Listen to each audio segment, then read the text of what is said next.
this was incredible. So if you do want to pick up these books, make sure you are checking the trigger warnings. The one thing I really love about these books is how like heartwarming they are, and I know like in the future I'm going to reread this.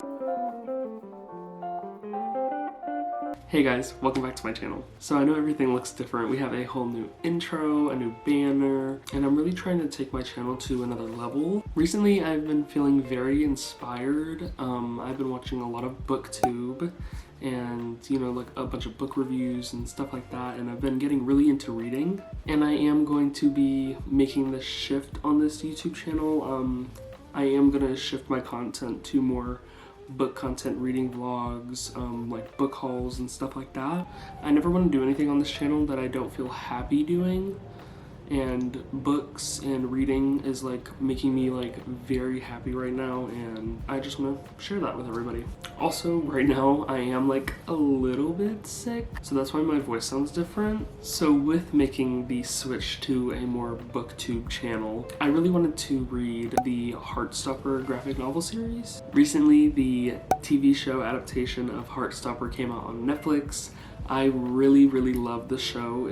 They made it so well, and I didn't even know that it was a graphic novel series like before it was a show, and once I found that out, I immediately ordered all 4 volumes. I know that the TV show adaptation right now is only focused on book 1 and 2, but obviously I had to pick all 4 of them up.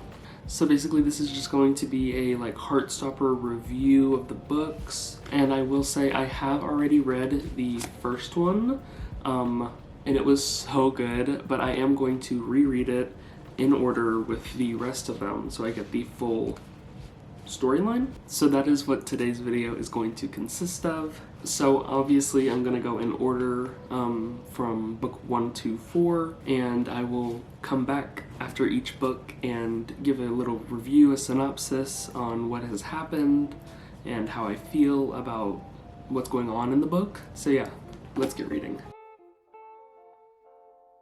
Okay, I forgot to mention there will be some slight spoilers throughout this, so be cautious of those. So I just finished the first book and I have a lot to say. So in the first book, we really get introduced to the main characters. It starts out in a school, the Trurum School for Boys, and we're basically following the 2 main characters, who are Charlie and Nick. Charlie is kind of a shy, scared kid, and Nick is 1 year older than him, and he's a rugby player, just like a very like popular boy. And in the beginning of the graphic novel, Charlie gets sat next to Nick, and he doesn't really know what to think or how it's gonna be, sitting next to someone like that. So throughout the rest of book 1, we just follow their friendship and how their friendship grows. Some obstacles throughout it, obviously. As we get closer to the end of the graphic novel, we really start to see Charlie and Nick falling for each other, and it's very obvious. Like, Alice Oseman's art style drives home the plot line of this book, and as we are nearing the end of the story, we get to see a special moment shared between Charlie and Nick at a birthday party, and it ends on a pretty big cliffhanger, which like really draws you into reading book 2. Yeah, I really loved this. This was incredible. Alice Oseman knows how to write. So that is book 1. Now we are going to move into the next book.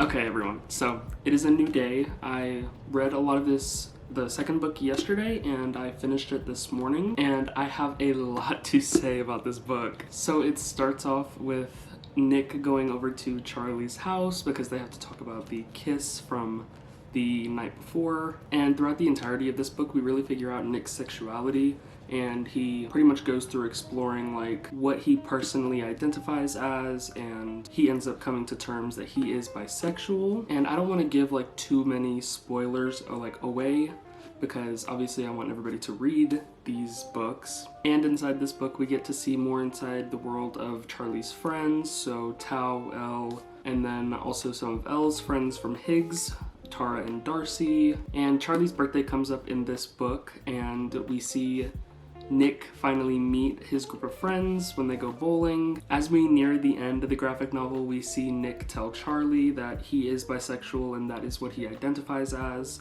And he also lets Charlie know that he wants to start telling people about him and Charlie's relationship. This obviously makes Charlie excited. All Charlie wants is for Nick to be happy and for them to be happy together, so that's like a really good point in the story. And we end this with a beautiful, beautiful depiction of Nick coming out to his mother, and his mother of course says all the right things and is very accepting of him. The one thing I really love about these books is how like heartwarming they are, and they tell like a good side to queer stories, because most pieces of content and media around queer individuals, it's always the negative side of everything. There's always like a tragic love story, stuff like that. So it's nice to just see something so heartwarming and happy. So that is the second volume of Heartstopper, and now I'm going to move on to volume 3, and I will see y'all when I'm done with this one. Okay, wow. This volume so far is by far my favorite volume.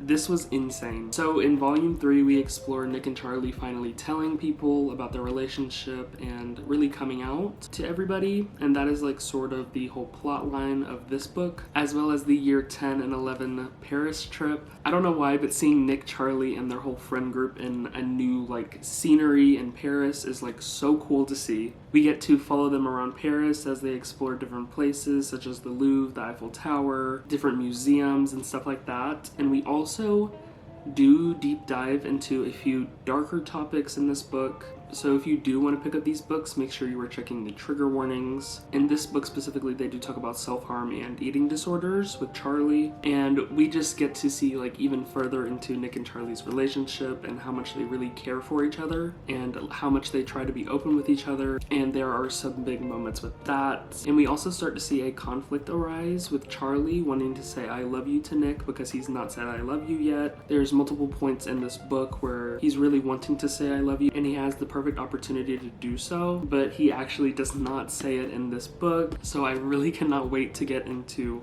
volume 4. I'm sure we're going to dive deeper into some of the eating disorder issues and also the I love you issue. So yeah, let's go ahead and get into volume 4.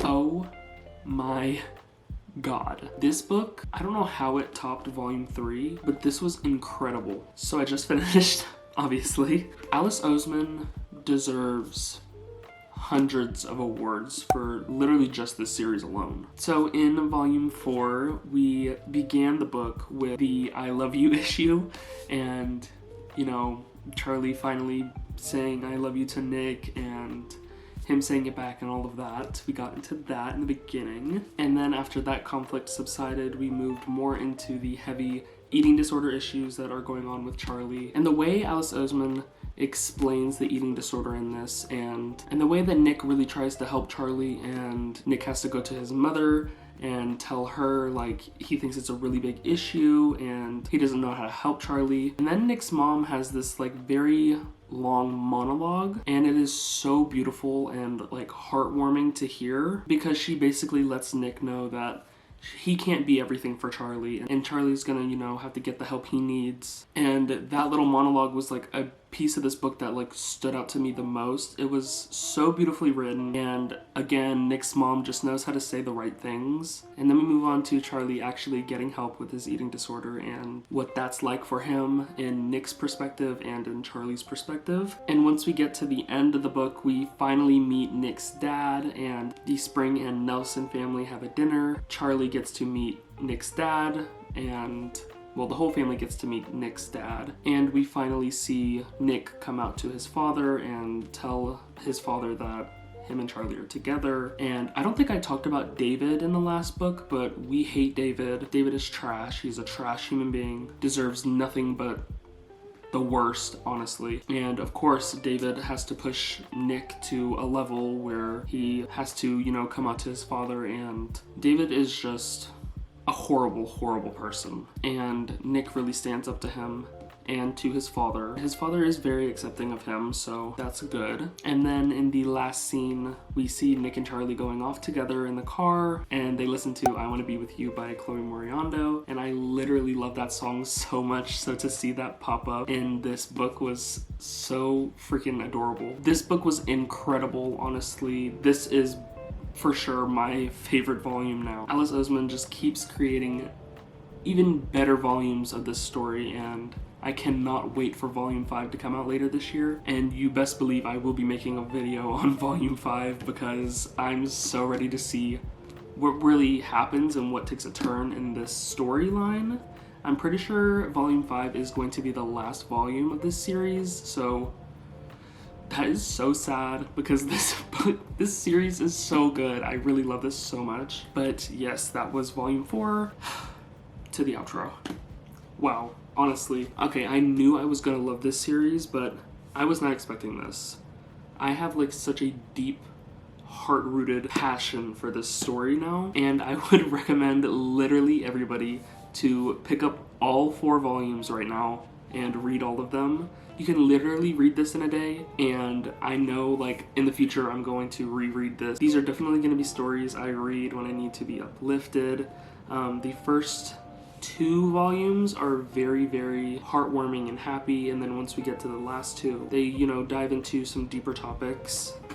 But overall, this is an incredible series, honestly. I don't know if you can see, but as we get more toward the end, the books start to get thicker and you get even more content, so I cannot wait to see what Volume 5 is gonna be like. And I'm so excited to read it, so I can't wait. I'm going to leave links down below for you to be able to buy these books if you want them, as long as I can find every link, because these are like really selling like a lot right now. And I also encourage you to go and watch Heartstopper on Netflix, the TV show adaptation of the series. And also, if you don't have the means to buy the books right now, I know that they are online on Tumblr and Tapas, and I will leave those links in the description as well so you can read it, and those are completely free. And that is it for today's video, and I really hope you enjoyed this. I know this is like brand new for my channel. This is something I've not done before, but it's something that I definitely am going to get more into. I have found like a newfound love for reading, and there will be many more reading videos coming in the future. But yeah, thank you so much for watching, and I will catch y'all in the next one.